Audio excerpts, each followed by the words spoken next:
Hello everybody, again welcome back to our channel. Today also we have got you another video. In this video I'll show you how you can go ahead and download a song from Spotify. But before that, please do make sure to like our video, subscribe our channel, and yes, without any further delay we will simply start our video.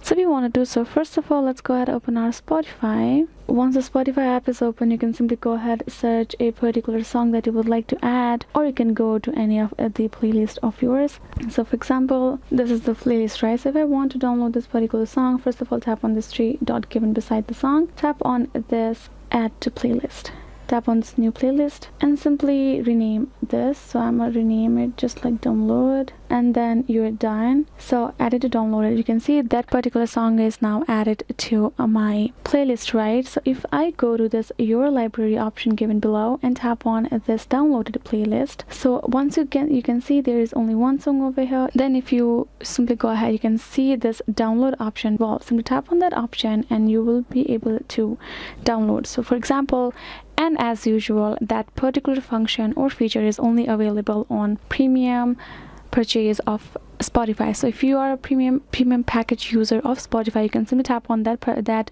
option and you can download any Spotify playlist or song right there. If you do not, then you will have to explore premium, as aka you will have to get the premium version of Spotify, and then you can only download your songs. So yes guys, this is the way you can do it. So yes guys, this is it. I hope this video was helpful. Thank you so much for watching, and yeah, I'll see you guys in our next video.